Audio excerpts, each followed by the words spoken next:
Welcome to EEI 2024, where energy and innovation meet.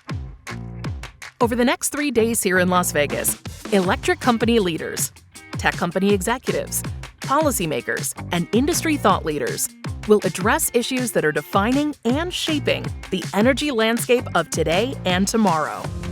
Issues like growing electricity demand, AI, customer affordability and reliability, clean energy and advanced grid technologies, electrification, and so much more.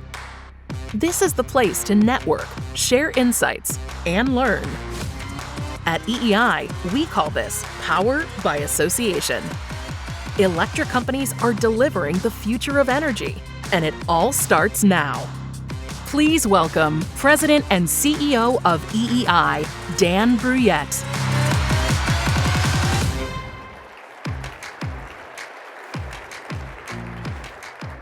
Good afternoon, and welcome to EEI 2024.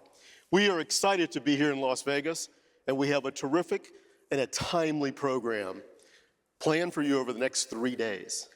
Throughout EEI 2024, I should say, we will cover important topics with leaders who are truly shaping our energy future. And we will showcase at this event how EEI's member companies and the people in this room are working to meet growing demands for electricity and deliver the future of energy. We're expecting record attendance at this year's event, and the success of our program is due to you and the generous support of all of our sponsors and our partners. I want to start by thanking our premier partners. We are thrilled to welcome back Hans Kobler, founder and partner of Energy Impact Partners, and Dan Hahn, partner and practice leader of Guidehouse.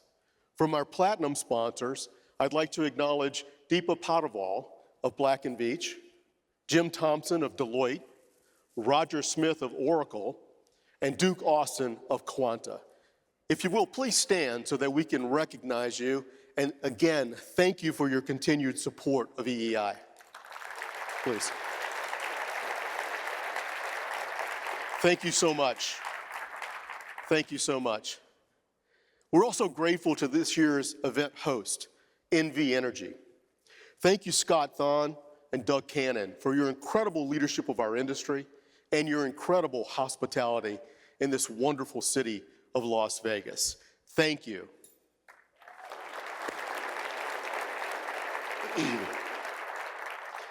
This afternoon's conversation could not be more timely, and it's a powerful way to kick off EEI 2024. It's my pleasure to turn the program over to EEI Chair and Edison International President and CEO, Pedro Pizarro, who will be in conversation with Jensen Huang, founder and CEO of NVIDIA.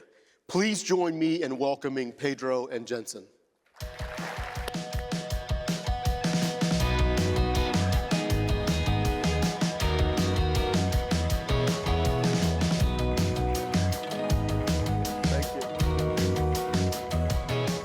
Wow, there's a lot of energy in the room.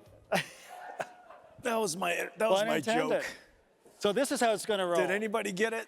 Oh, gee. Well, listen, hey, good afternoon, This everybody. is AI meeting EI. Second joke. Pedro, we can go all you're afternoon. just electric right now, aren't you? Yeah. Listen, I really want to add to Dan's welcome. Welcome to the 2024 EEI meeting, and I want to join Dan in thanking all of you for being here with us. This is our premier event, and it's a great thought leadership forum. And I want to add my thanks as well to all the sponsors for helping us out and supporting the work here. So I'm thrilled to be here with Jensen Huang, and we all are. Jensen, we know who you are, but founding NVIDIA, 1983, ups and downs, transforming the economy. I saw a couple quotes of yours that were just fantastic. One of them was from early days of the company. I think it said, the company is 30 days from going out of business. And I guess this is like an unofficial motto for the company. So when you founded NVIDIA 30 years ago. I was actually just making an observation. Just factual. It's factual. Well, you started with a company that created GPUs for video games. And I confess that at our house, we do have at least a couple NVIDIA GPU units, thanks to our son, and we enjoyed playing lots of VR games on them together until he went to college. But that's not all, right? That you've expanded the company, you've pivoted to AI back in 2013, early days. And now you're really powering all this innovation. So maybe spend a few minutes talking about your NVIDIA journey. And went from a startup to one of the largest companies in the world now. And what made you decide 10, 12 years ago that you needed to go all into AI? Well, the company was founded to pioneer a form of computing called accelerated computing. And the first application was computer graphics. And the first application of computer graphics was video games. Now, I just said it in a way that sounds perfectly reasonable, but in 1993, accelerated computing was a new idea. 3D graphics for PCs was a new idea. And 3D video games was a new idea. None of the three existed. And so if you're trying to build a company, that's not a good strategy. You don't go, the three low probability things depending on each other that's how we got to 30 days from going out of business. And so we were always looking for ways to get the adoption of accelerated computing in more applications. And over time, we generalized the platform to be able to do more domains of computing, but beyond just computer graphics. Computer graphics is a form of parallel computing, but is a highly specialized form of parallel computing. We expanded it to image processing, and then we expanded it to particle physics and fluids and so on and so forth. And so we're constantly expanding its reach. The 2012, several researchers reached out to us and needed help to create a way for their algorithms, which was deep learning, to be able to work with our architecture called CUDA. And we were delighted to help, even though in the beginning it sounded a little far-fetched. Mm-hmm. But when the results turned out to have been so effective, it took us all aback a bit. And like everybody else, we paid attention to the breakthrough of AlexNet. But I think that the great decision that we made, and this is a bit of a personality of ours and a characteristic of our company. When you see something important, you have to ask yourself, but why? Mm-hmm. And you try to keep asking the but whys until you're at foundation, until you're at first principles. And what we properly and accurately predicted, this is about 14 years ago, is that deep learning is not just for computer vision. Deep learning could be a universal function approximator. And so the question is, what are the interesting functions that we would like to be able to create predictive models for that we don't have? Well, the vast universe of interesting problems to solve, if we had a universal function approximator that all we needed to do was give it the end result, and it will go learn how to go predict it. Mm-hmm. And we came to the conclusion this was going to change everything. And we boiled it all down, and we came to the conclusion that chips would be changed, systems will be changed, operating systems will be changed, networking will be changed, the software will be changed, how you use the software will be changed, how you develop the software will be changed. And we just kept at it for a decade, and we scaled up computing by about 1 million x in that decade. Just to put in perspective, Moore's law in its best of times would be 100x in a decade. We were 1 million x, and so we drove the computing cost, and the inverse of speed up, down so much that one day, AI researchers realized they can just, scrape the whole internet and train a model with all of humans' knowledge, and that ChatGPT evolved, and it's just incredible. And it's everywhere. And it's everywhere right now. A lot of us are looking at applications. Everything to I was joking with you that my wife is a research professor at Caltech, and they're using GPUs to look at these dense networks of seismometers. But that's had implications for the folks in this room, right? Yeah. Because we are seeing electric demand, which had been fairly flat to low for many years, now really taking off. And so it's giving you, I think, an interesting perspective on the relationship between our sector and yours.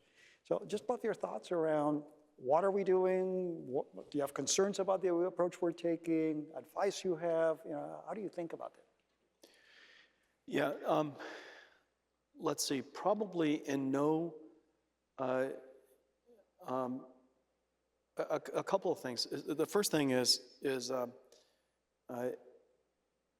computing has been using a general purpose approach now for 40 years. Started about 60 years ago with IBM System 360. The modern high volume general purpose computing started with the PC revolution. And you have to imagine you're using a general purpose tool to solve every problem. And it's not sensible that you would use a general purpose tool to solve every single problem and expect that tool to be energy efficient. And in fact, we now know that it's not energy efficient. It's in fact extremely energy inefficient by not just one order of magnitude, but several orders of magnitude. And so the first thing that we're doing is that we're accelerating every application we can. And when we accelerate an application, not only do we speed it up, we reduce the cost of computing, we reduce the energy consumed by a lot. And of course, that would suggest, as a result, the amount of energy we use would go down, but in fact it doesn't. And the reason for that is when you make something cost effective, if that's something that is valuable, then the consumption of it would go up. And in fact it is. For the very first time in history, that computer that is used for accelerated computing that NVIDIA makes is also the same computer that generates something of incredible value.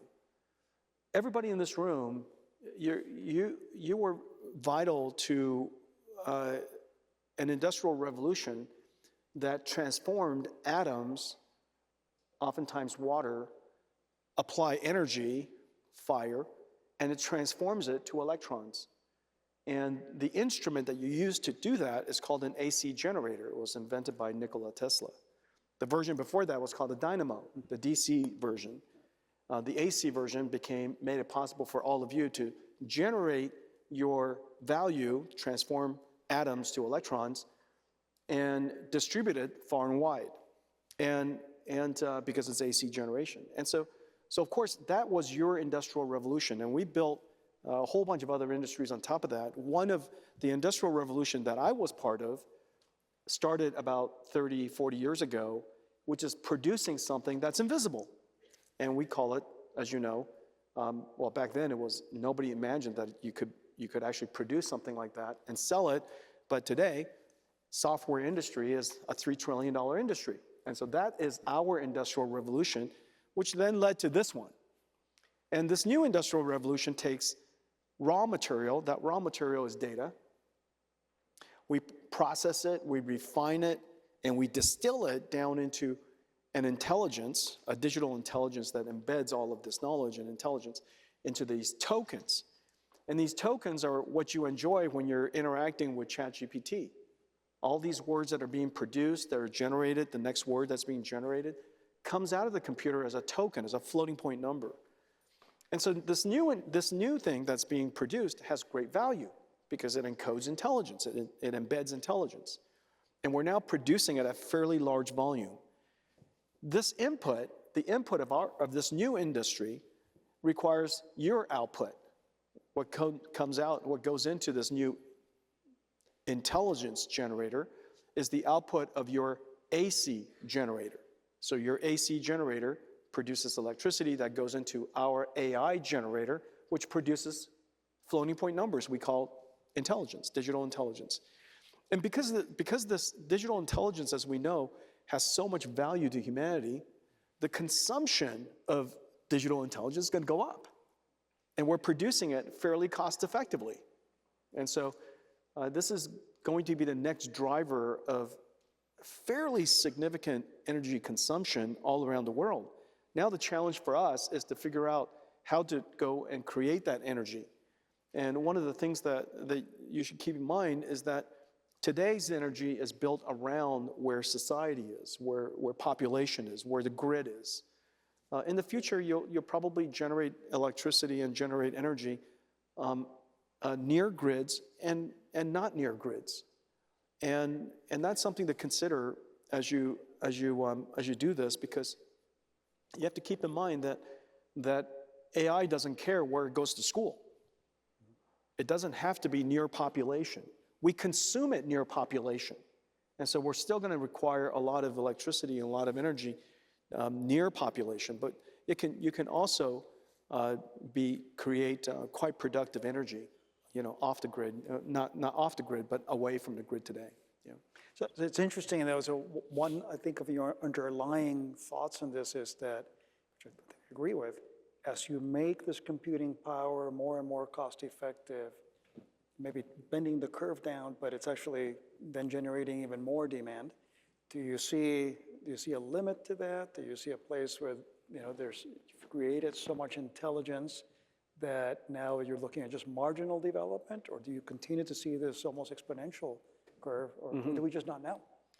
Well, I would say that today's energy consumption is limited by the energy that's required to move atoms, move things, right? You translate electrical energy to mechanical energy. That's one use. Another use, of course, is translating it to electromagnetic energy, light. And so that's the limits of that consumption is kind of limited to humans, the number of people. You're probably indexed to population, is my guess. But the interesting thing is that the next thing that you're indexed to is the value of intelligence. It's not indexed to population, and it's probably indexed to industry size, which ultimately has some index to population, but it's indirectly so. So the industry size that we will now serve is about $100 trillion. And so you take the 100, because that's every industry. Every industry requires intelligence. And so the question is, what is digital intelligence as a proportion of those industries that would be considered to be of value? And then you take that digital intelligence, and you now, in order to create that digital intelligence, you need electric energy directly. And so now you're going to be indexed to a larger percentage of the world's industries. My guess is that energy consumption will go up quite substantially, but the implication of the intelligence that is created would reduce waste, which reduces, hopefully less carbon, hopefully less waste, material waste, and hopefully as a result, greater productivity, which as a result increases the size of industries. And so I think the future for digital intelligence is quite high, and therefore the future for energy is quite high. Well, and there's I think it's probably a feedback loop back to our own industry in terms of how we use a sliver of that intelligence to make our energy production more efficient, right? And our energy distribution. So maybe let's drop down a level and focus on our sector for a little bit here. Jensen, I know we've heard from your team that you are really building up a lot more of energy expertise among your team, which is terrific. I know a number of us are engaged with your team in areas like smart meter design and where should that next generation of smart meters go? Yeah. More broadly, a number of us are deploying AI across our companies, right? Yeah. And all sorts of operational sort of functions. So just love your thoughts about where you see those applications within our sector, since you're clearly now taking a closer look at that. Since I agree with you, the thesis that the more we can use these tools to be more efficient, the better it is in terms of our overall mission to provide power reliably, safely, affordably, and importantly, making sure it's clean power that we're providing. So anyway, thoughts on how you'd see us, if you were in our shoes, how would you be applying the technologies for better operations? You could use AI inside the company to be more productive, eliminate waste, go faster, do more with less, which is what fundamentally intelligence does.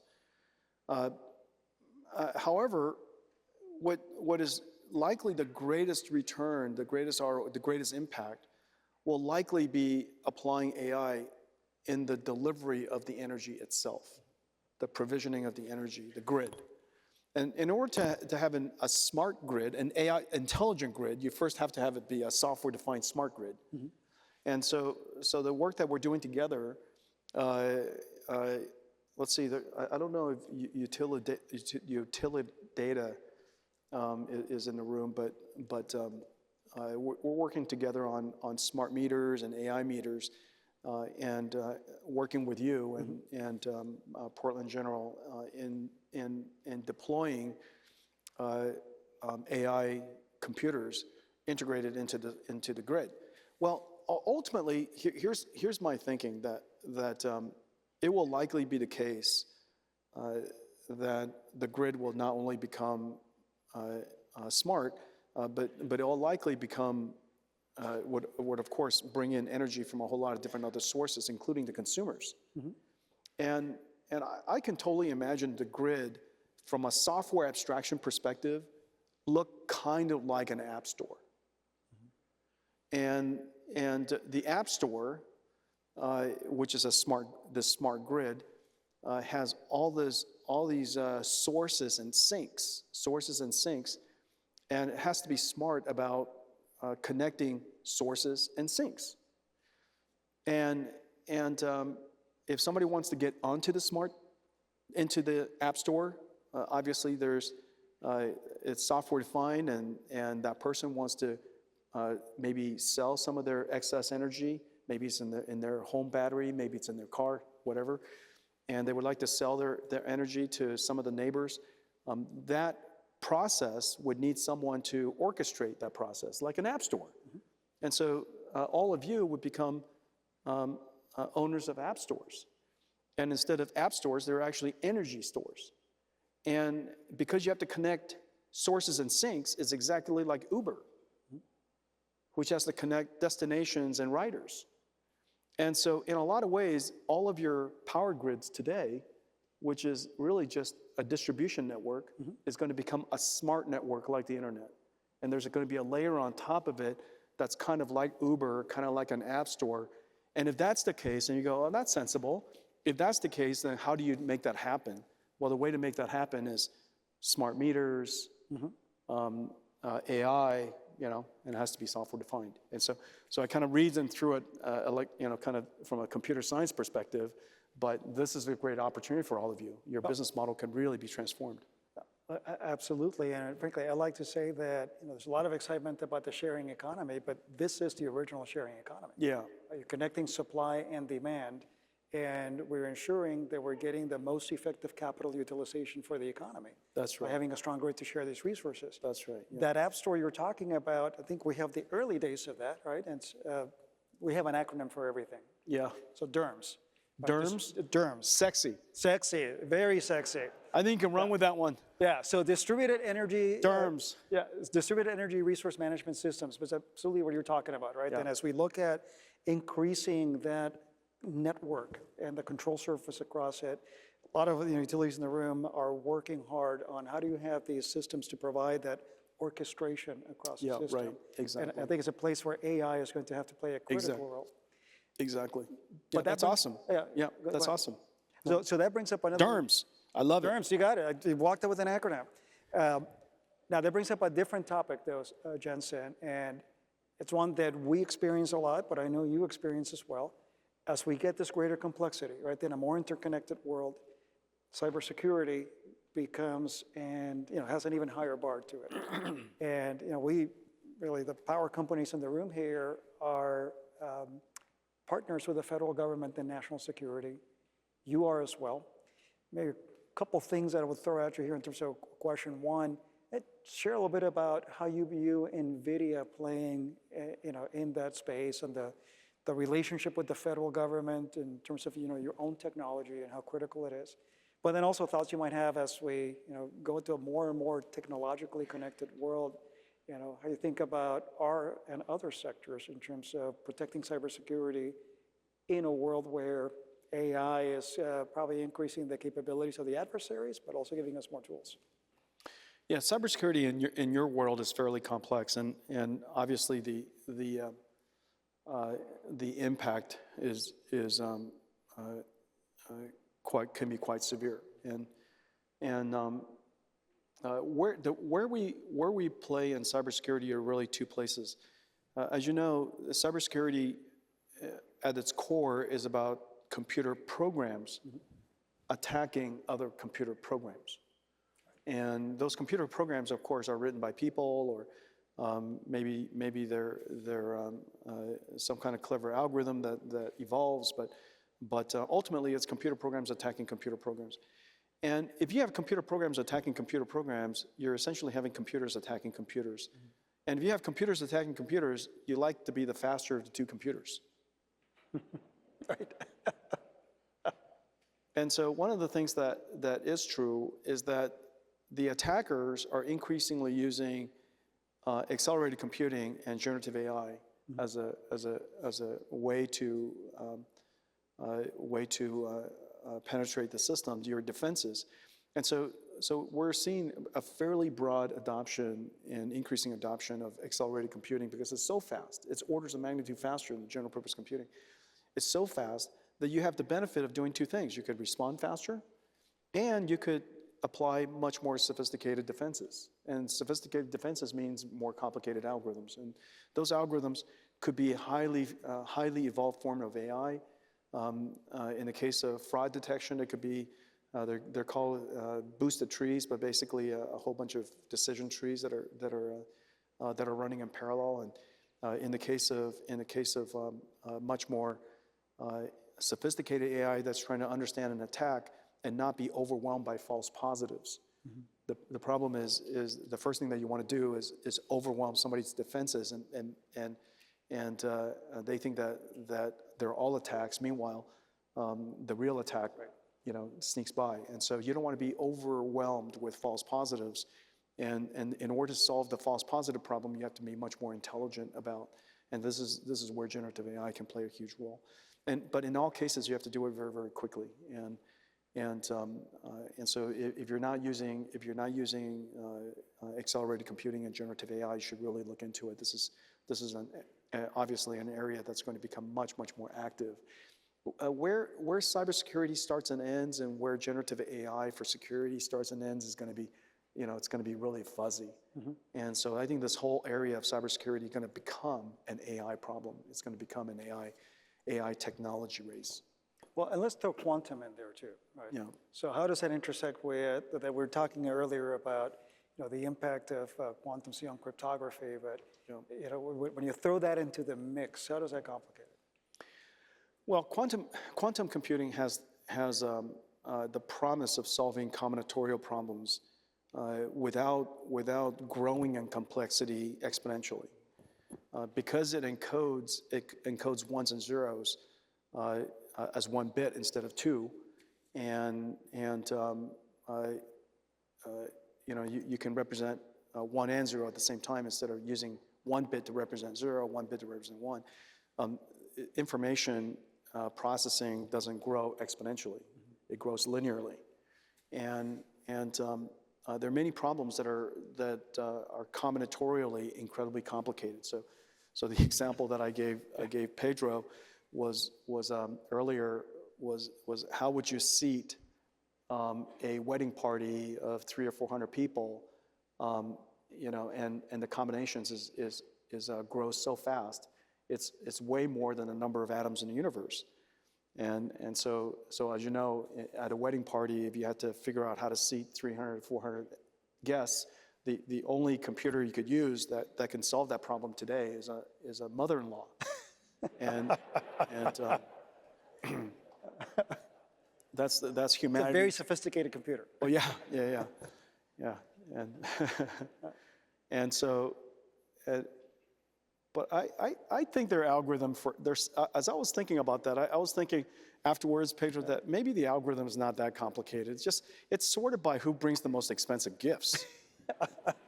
But how do you know that in advance? You're right. You're right. Okay, so I'm just so anyways, quantum computing has that virtue, but quantum computing is years from happening, and it requires a lot of bits, a lot of qubits, to do error correction, and because any tiny little bit of noise in the environment, it could be vibration, thermal, electromagnetic, muons from space, you name it. In the thermal noise, any tiny little bit of noise destabilizes the quantum state and makes it a solid state like this. And so I think we're probably something along the lines of a couple of decades away from having useful quantum computers. And even then, quantum computers will work with classical computers because classical computers are really good at big data problems, and quantum computers are really good at big combination problems, but small data problems. And so the two of them in combination will be in a couple of 2-3 decades, a normal computer would be a classical plus a quantum computer. And so I'm really looking forward to that time. But long before then, we're going to have to come up with post-quantum cryptography algorithms to secure all of the world's data, secure all of our infrastructure, long before quantum computers finally arrive. And the obvious reason is on the day that there's a quantum computer that can break encryption codes, all of the world's data, even the ones that are currently encrypted, would be vulnerable. And so we have to re-encrypt everything long before quantum computers arrive. Exciting times ahead, but also it's not just a software problem, but it's also a material science problem that needs to be solved fundamentally. Right. Caltech, quantum computers. They're doing great work there, right? Yeah. And the national labs and Argonne, and it really takes a big village for this. Let me stay on the science topic for a minute, just because we probably can't help ourselves. Pedro and the great Richard Feynman went to the same school. Yeah, but he was great, and I'm just Pedro. General intelligence, and you brought up intelligence a few times, right? But from a kind of public perspective, this idea of, at what point does computer-based intelligence really start mimicking what we think of as general human intelligence? And I'm not an expert here, but as I understand it, there's still some debate in the computer science community about whether general intelligence is actually achievable or not. So I'd love your thoughts on that. It depends on the definition of general intelligence. The proper definition of it, because it's so hard to define, right? This is nobody knows how to define general intelligence in some meaningful, a scientific way. There's no scientific specification of general intelligence, and so based on that, it's likely to be quite a long time away. However, some have used a different way of specifying it, which is how do you know when a computer can do many things, not everything, but many things that humans can do. And one of the useful things that humans do is take tests. And so it could be the SAT test and the GRE test and the bar exam and so on and so forth. And so if you lined up all of the world's tests, and you say that you would like to create a computer that's really, really good at achieving those tests better than most humans, I would say that if you could specify the tests, we could go create a computer that passes those tests very effectively, surely within the next 5-10 years. And so over the course of the next 5 years, my sense is that you're going to get computers that passes, human literacy tests and cognitive tests quite effectively. And now the question is that useful? We think that it's useful because we put our own people to those tests, and so it must be a good measure of some capability. Is that general intelligence? I don't think it is, but the ability to pass tests is helpful. So what part is it missing? if it's not full? Well, that's the part between passing tests and general intelligence is the void in science that we don't know how to specify, which is us. But long before AI becomes, quote, us, long before that, it will be very useful in solving many things. We'll use it, obviously. We'll use it to help us do a lot of mundane things and amplify things that we do that we consider to be useful. And my sense is that, like previous industrial revolutions, this industrial revolution will drive productivity gains like the world's never seen. And it's going to be, this time, if you think about the last industrial revolution, you have to first start with materials plus energy equals new product. That material could be this building, right? Cement. Material could be highways, cement. It could be steel, so on and so forth. But it requires materials. This industrial revolution requires no materials, just energy. And what comes out of it, what goes into it is invisible. What comes out of it's invisible. But this industrial revolution, because it requires no materials, has the ability to drive productivity expansion in a way that no industrial revolution in the past has. And so it's very likely, if all things work out, that we're going to have larger industries. Is it possible that the world gets to $200 trillion of industry sooner? Sure, why not? Is it possible that we become a lot more productive sooner? Sure, why not? And if you ask most people today in Main Street what's putting the most pressure on them, it's inflation. And so the counter to inflation is productivity. And this is our tool. This is our instrument for driving that. That's interesting, because I agree with you. At the same time, I suspect that if you post a question differently and you ask the average person, what worries you the most about AI? It's going to take my job away. Yeah. And so how do you balance out that narrative? And more importantly, as a society, what do we need to be doing to help people through this massive transition? Well, I think AI is going to take our jobs, but AI is going to create jobs. Right. And I mean our jobs, meaning your and mine. Pedro, I think we're done. We're cooked. We're cooked. Yeah.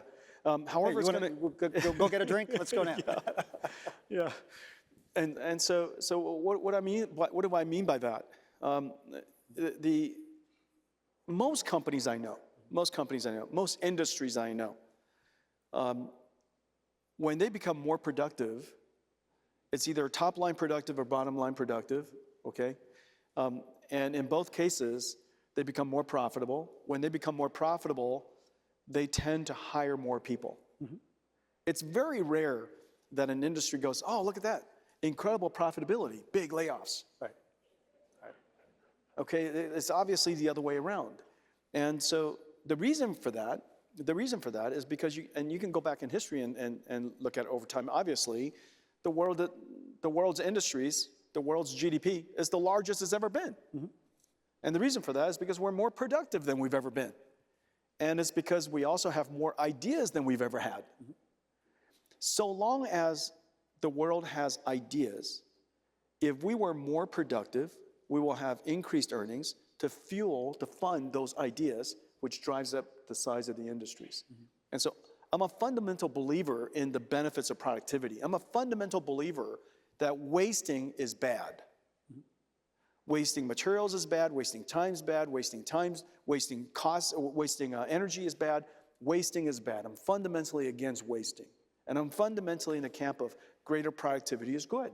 And it drives human progress. And so if that's the case, then I believe that the world's industries will be larger. They'll be more productive. And these ideas are going to fuel that. It'll create jobs. However, the jobs will obviously change. Yeah, a lot of jobs will be different. Right now, as we speak, we're creating a whole bunch of new jobs that are never existed until large language models came along. Is that right? There's a whole field of engineering called AI ops, AI operations, just like supply chain operations. We now have AI operations. We have data engineers. The idea that we have data scientists, that's fairly, there are 10 million data scientists in the world, just so you guys know. 10 million data scientists is one of the most popular areas of education now, and data science didn't really exist 10 years ago. And so data scientist is vibrant. This whole idea called prompt engineering, right? If you were told that your future interaction is not with a dumb computer, but with a smart computer, what would be the skill that you would develop? Asking questions, which is fundamentally what you and I do for a living, asking questions. Have you considered this? What about that, right? And so you're exploring the universe through prompting. That's fundamentally my job. It's fundamentally your job. And so asking questions of intelligent beings, which is what we do for a living and what we're surrounded by, appears to be a fairly fulfilling job. And so I think in the future, you're gonna have a lot more prompt engineers, a lot more people who are good at prompting computers, not programming computers. By the way, that suggests that maybe by some other metric, we've achieved some form of general intelligence when you have human beings educating themselves to ask intelligent questions of this other being that's the computer. So Right. Kind of interesting. Just let me shift gears a little bit. And I started touching on this earlier, but your company produces a product that is not only in high demand, but that is also triggering a lot of interest, particularly in the US from federal authorities. It's part of a broader sector that is generating all sorts of discussion about what the right level of regulation should be. So let's talk a little bit about how you see that regulation evolving. I know that in April, the Department of Homeland Security created their new AI Safety and Security Board, and you're one of the 22 experts that's on that. So how do you see that evolving, both at a national level, but then more specifically, the impact on when and where you can sell what GPUs or what chips? I think at the core of it, there are a couple of dynamics at play. One of them, of course, is national security, and then the other one is national prosperity. And national security and national prosperity are related.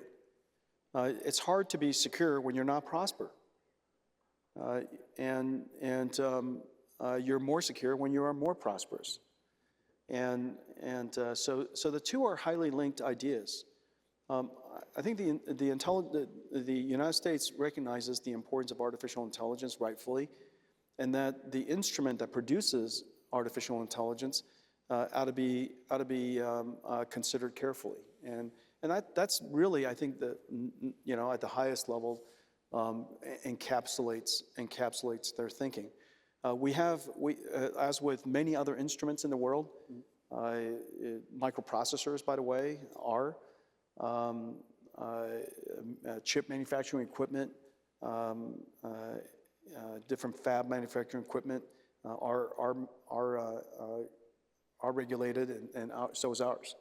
And so there's a large body of instruments and technologies that are export controlled. We could sell to a vast number of companies and countries that we're allowed to, and so the United States has allies all over the world. Everybody recognizes the importance of harvesting their own data. This is just a really important concept. This idea that data is a national natural resource. Mm-hmm. That the data of your country should not be harvested or scraped by somebody else to be then turned into the intelligence of your culture, of your people, which in your industry, and then to be imported back to you. And so countries from Japan to India, Canada, the UK, France, the list goes on, Korea, many countries in Southeast Asia are awakening to the idea that their data is their natural resource. And they're going to protect their natural resource. And just like they're going to protect their airspace and the whatever natural resource that they have, and they're going to take this natural resource and they're going to transform it into intelligence. And so you're seeing a really large interest in sovereign AI all over the world. And the United States has a large network of allies and very supportive of all that. Let me do a follow on this one. Obviously you're in the room here with folks who are in a highly regulated industry. And Sorry about that. well, I was going to say, No, it just says your industry is important. Yeah. So, absolutely. And part of the bargain, I think, when you're in a regulated industry is that, we do need to think about our obligation, our role to educate the regulator, because the technology in the sector may be moving faster than the regulatory bodies might, be catching up to, right? Yeah. And vice versa. How do you view that, in your sector, and how do you think your industry is doing at helping the regulator, the policymakers keep up with what's just a daunting pace of technology change? It's hard. First of all, there are a lot of great computer scientists in the U.S. government who are informing the U.S. government, and we interact with many of them. The area of regulation as it intersects with safety is a large topic. There's, of course, social safety, and that's where most of the conversation always tends to be, social safety. Of course, there's security safety, and we're talking about cybersecurity and AI and the intersections between those two, and that's a large space. But today's cybersecurity industry is quite vibrant, and there are a lot of people that are working on it, and the understanding that AI is going to be a very large threat vector, and that AI and generative AI is going to have to be applied in defense of those threats.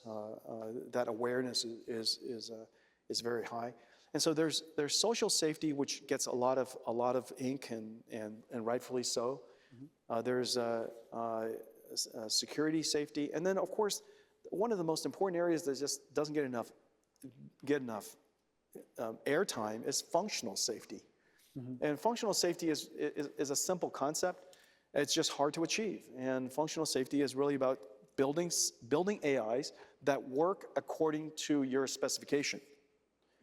AI is kind of like raising a human that works according to your specification, and it's not that easy being a parent, right? And so the same thing with AI. There's a lot of technology that has to be developed for natural language AI. Of course, fine-tuning was a big innovation. Guardrailing is a big innovation. Reinforcement learning, human feedback that OpenAI came up with is a giant revolution and giant innovation. And there's a whole bunch more. People think that there's one large AI, but it's not true. There's a whole bunch of AIs that create an AI system. And so the technology necessary to ensure that an AI functions according to its desired characteristics and doesn't fail. And when it fails gracefully. For example, you would like a self-driving car to fail, if it were to fail gracefully, but not fail. And that whatever its operating domain that it was designed for, it is incredibly good at it. And that the engineering process that goes along with it ensures a high, robust design.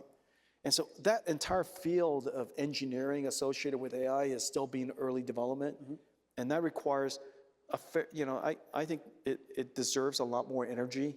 And whatever we do with social safe AI, with security safe AI, which are vitally important, doesn't slow down the functional safe AI. Because how can you tell if the AI is spewing gibberish because it was being socially unsafe or just wasn't working properly? And so we need to make sure that functional safety, the technology associated with safety, is being advanced as quickly as possible. So the spectrum is really, really complicated and it's large.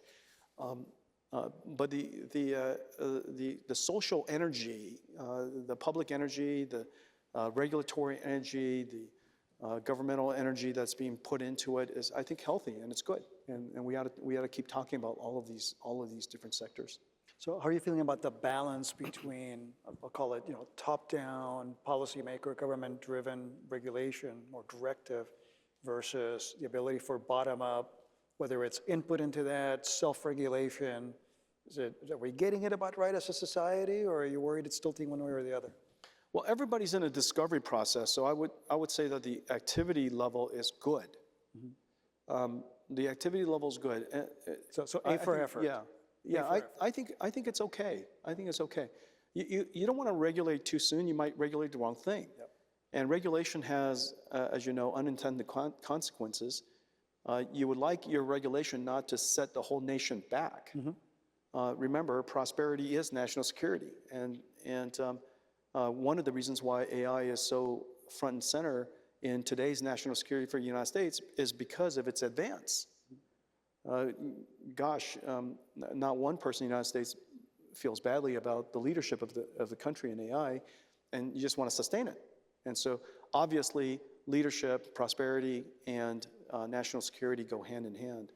I think that every country is trying hard to advance its own AI initiatives, and they must. And the reason for that is because it stands for intelligence. Give me an example of somebody who goes, hey, guess what? Our country doesn't need any. We're good. We're good. We got enough. Yeah. We got enough smart people.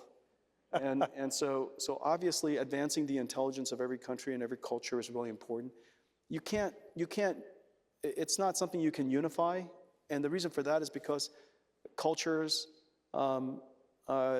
values, the common sense of each area, each region in the world, each country is different. And we want diversity. We don't want one giant, blob called human. And the diversity gives us vibrancy, of course, and diversity also gives us safety. Just as the reason why we talk about diversity inside our companies, and we should talk about diversity in society. Diversity is good. The checks and balances and this tension of evolution is a good thing. And so I think it's something that every country has to pick up the flag for themselves and go develop sovereign AI. Amen. I'd rather have lots of different tools to attack the problem than just one kind of tool. That's right, for sure. We just have a couple minutes left here, Jensen, and kind of open it up to you. Maybe I'll frame it this way. So you've had this remarkable, history for NVIDIA, done things that you probably didn't imagine when you started in terms of just a success. I imagined everything. Oh, amazing. I knew all along. I want to live in that. I was just happy not to go out of business, get bored or fired. So that's where I wanted to hit. You got leaders here, not only current leaders, but a lot of folks who are going to be the future leaders for our sector for many, many years. You've been through, the near-death experiences for the company. You've been through the successes. You run a really flat organization, from what I understand. You like communicating directly with as many folks as possible. What nuggets would you leave for us, or maybe I'll put it this way: what if you could go back and tell your 30-year-old younger self, here's 2 or 3 key lessons? What would you tell them that you might leave with us here? First of all, that 30-year-old isn't listening to anybody. And you have kids, right? And okay. I would tell that 30-year-old who that 30-year-old Jensen who doesn't listen to anybody. Good for you. Yeah, just keep doing that. I think you want to walk, an unconventional path, and you want to live a life of purpose. You want to do something of value. You want to make a contribution. You want all that, and we want outliers. We want people who think different. We want people who and so I would encourage the younger version, if anything, go even further out. There are a lot of things that I was really fortunate. One, I realized all along that my job was to create the conditions by which amazing people would want to do their life's work with me. And that was that was a good insight for a 30-year-old. And I shared everything.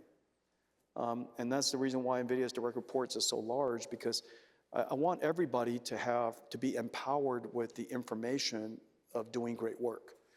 And the information should try to avoid being distilled and propagated down through ranks and managers and so on and so forth. And so I tried as hard as possible to let everybody in the company know what's on my mind. And NVIDIA is well known for being transparent. I rather risk people learning about NVIDIA's secrets outside the company than risk that the people inside the company, NVIDIA employees, don't know our secrets ourselves. And if they don't know our strategy and they don't know our secrets, how could they make it true? And so I work hard to create the conditions by which amazing people could do their life's work. I think that was a good call. I think the other good decisions are seeing in a future and reason about it from first principles, and work hard to reason it to first principles. And if conditions don't change, that changes those first principles in some way, or the environmental conditions don't change, you continue to believe what you believe. And to this day, there's a phrase in the company: do we believe what we believe? And if we believe it, why should anybody distract us from making it true? And then I would say the last thing that has been a good habit of our company, and I think it's, I saw somebody write a book about it even. They weren't talking about us, but they wrote a book, and I'll mention the book in a second. I glanced at the book, and I think it's on a really interesting book, and I think it's a good book. But the idea of working on problems that are far out, and staying with it, even though it's a $0 billion market. The idea of a $0 billion market I really like, because one, there are no competitors, and then two, you have plenty of time to figure it out. Yeah. And so there are a whole bunch of things that we want to discover in the future that are unknown to us. We need multiple iterations of figuring it out. And so I like choosing journeys for our company that gives us many cycles of learning. And we start out incompetent and really bad at it, and eventually we become amazing at it because we practiced for so long. And you don't get that benefit if it's surrounded by a bunch of competitors, if the market is already giant. And so there's a book called 0 to 1, and I think it's sensible. $0 billion market, which is just about everything I choose for our company is kind of a $0 billion market. Eventually, we hope that it's very impactful. And so those are some of the things that I think NVIDIA does well. But if you were to ask me the opposite question, which is give me a list of things that NVIDIA doesn't do well, that would take 45 minutes.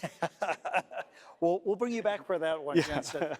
Jensen, it's been terrific having you here. Before we thank you, I just want to point out for everybody there, this has been great, but EEI 2024 is just getting started. So we're going to have the Grid Technologies and Innovation Showcase at 2:20 in the hub.